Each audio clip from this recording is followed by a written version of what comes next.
Urdu teacher کے معزز سامعین السلام علیکم۔ آج کی ویڈیو میں ہم بات کریں گے داخلیت کے حوالے سے۔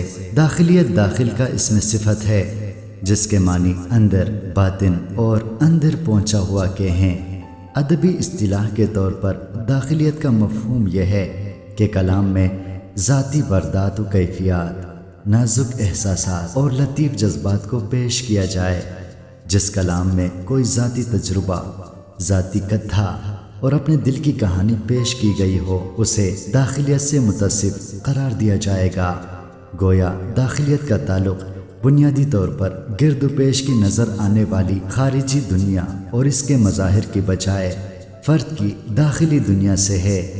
اگرچہ داخلی دنیا کی واردات کو خارجی دنیا کے واقعات سے الگ نہیں کیا جا سکتا، لیکن جس کلام میں غالب رجحان داخلی دنیا کی واردات کی طرف ہو اسے اصطلاحاً داخلیت کا حامل کہا جاتا ہے۔ داخلیت کی اصطلاح عام طور پر شاعری کے ساتھ محسوس سمجھی جاتی ہے۔ ایک نقاد نے داخلیت کی تعریف کچھ یوں کی ہے: داخلیت سے مراد یہ ہے کہ شاعر باہر کی دنیا سے غرض نہیں رکھتا، بلکہ اپنے دل کی دنیا میں جھانک کر اس کی واردات کا اظہار کرتا ہے۔ اگر باہر کی دنیا کے بارے میں کچھ کہتا ہے تو اسے بھی شدید داخلیت میں ڈبو کر پیش کرتا ہے۔ اس سلسلے میں خاص طور سے دبستان دلی کی غزل دیکھی جا سکتی ہے، جس میں داخلی شاعری اپنی تمام تر رعنائی اور سحر افریمی کے ساتھ موجود ہے۔ اس میں عشق و محبت اور غم و حسرت کے مضامین کثرت سے ملتی ہیں، جیسا کہ میر نے کہا ہے: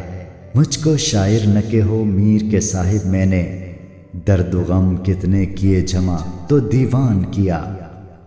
داخلی شاعری اگرچہ بڑی حد تک ذاتی شاعری ہوتی ہے، مگر چونکہ اس میں عام انسان کے جذبات نظم کیے جاتے ہیں، اس لیے وہ کائناتی شاعری بھی ہو جاتی ہے۔